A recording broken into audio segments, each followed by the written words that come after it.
My name is Chizia Bonia, and this is Speech-1311, and I have speech with Ms. Tanya Pope. And today, I'm going to introduce my lovely audience, who we have Aneza Bonia, the cameraman, Miss Vivian, Otito, and Millie. Let's get started with the speech. According to UNICEF, they state that an average of 353,000 children are born every day around the world, which means there are 255 children born every single minute. Coming with this, there has to be a lot of pediatricians, many of them to help them and get them ready and get them healthy, so check them up. So according to the American Medical Association master file data, there were 91,915 physicians in the United States who identified themselves as pediatricians. That's a lot of pediatricians. Becoming a pediatrician requires hard work, but the steps that has to be taken also makes the goal a reality, and it will end up meaning so much more in the process. As I said before, there are so many children born every single year, which means there has to be a lot of pediatricians. But pediatricians have to take certain steps to become that pediatrician. So first we have high school, and it's the first 4 years. With those 4 years, we have our freshman and sophomore year. And our freshman and sophomore year has pre-AP classes, AP classes, health classes, which can further your education, also further your knowledge.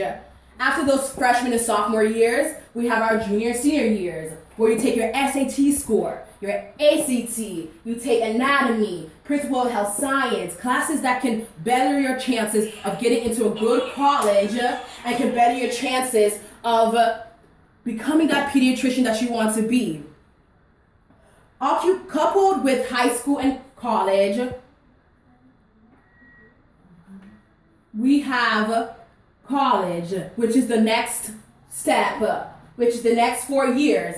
Now, with college, there's our freshman and our sophomore year. Our freshman year requires the normal basics: government, history, English, math, science, but we also have that as well as the sophomore year. Once you get to your junior and senior year, that is where everything starts to change. You get your core classes, and if you're trying to become a doctor, medical classes are going to become very, very, very prominent in the process. You're going to have physics, chemistry, biology, anatomy, all those classes, stats, calculus come into the picture. Coupled with high school and college, now we have medical school. After medical school, you have earned your bachelor's degree. You're ready to go to medical school. Now, before you go into medical school, you must take the MCAT, which is the Medical College Admission Test. This is by far one of the hardest tests that any person who's trying to become a doctor will take ever in their life, as well with the boards, which we'll mention later down the line. According to study.com, they state medical school look for students who have successfully completed the pre-medical courses that they need, which is the physics, the chemistry, the biology, the stats, the calculus, the math and science classes that you need to become that doctor, that you need to become that pediatrician. Now, when you are in medical school, we have clinical rotations, and clinical rotations happens in all types of medical school. It's where you go around a hospital and you help the doctors, you assist the doctors. Now, that is freshman and sophomore year of medical school. We have junior and senior year. Now, junior and senior year, it goes by fast. It's the same thing, clinical rotations, taking hard tests. But when graduation comes, you have that doctorate degree. After all that schooling, we get ourselves a residency program and interning. Now, when you come to the residency interning program, at the very end, you will get a license, because you must have a license to be a doctor in the United States. You cannot be a doctor without attaining a license. Pediatricians receive the chance to get focused instructions from doctors who are higher than them when they are in the residency interning program. Students can choose from many specialties in pediatrics. According to the Virtual Pediatric Hospital, students need 3 years of residency, and that means interning and assisting whatever they are needed. For example, Learn.org states you must earn a license before you may practice medicine in the United States. And that is a guarantee. You must earn a license. Now, after all of this, there's the boards, which is another hard test. Now, this is an if.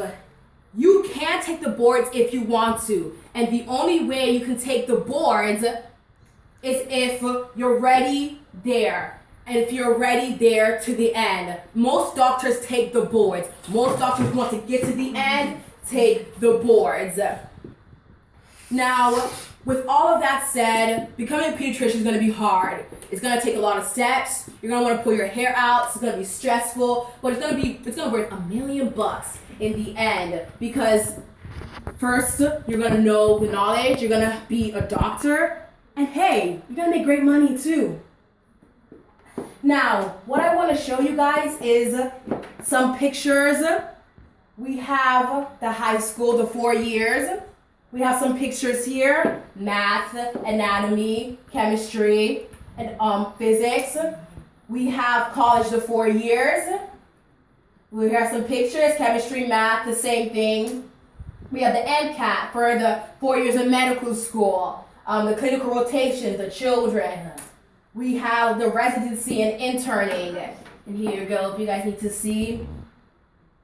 You know, the American for boards of pediatrics. We have the doctors, the doctor checking on the child. Now, it might be the end, but it does not mean it's not the end for you to become a pediatrician. So become one today. All right, so does anyone have questions or answers? What would make somebody want to become a pediatric doctor? Well, if you love children, you've loved spending time with children, and you don't mind checking their health, you're gonna love to be a pediatrician. And I love kids. I absolutely love them. They're wonderful and they're great, and I don't mind helping them and making them feel better. The smile that gets on their face when I help them is what's gonna make my job so much better. Okay, my question is that I saw that you mentioned something about that it's a choice for you to take a board. Correct. So why is it a choice for people to take a board? That's a wonderful question. The reason why I say that is because whenever you get to the end of your program, if you stop at the 4 years of medical school, if you stop at the 4 years and you don't want to practice medicine, you don't have to take the boards. But if you finish your residency and internship, you have to take your boards. That's why I said if, because if you finish your 4 years of medical school, you're a doctor. Okay. So that's why. Okay. I want to say thank you so much, and I hope you enjoyed my speech, and have a wonderful day.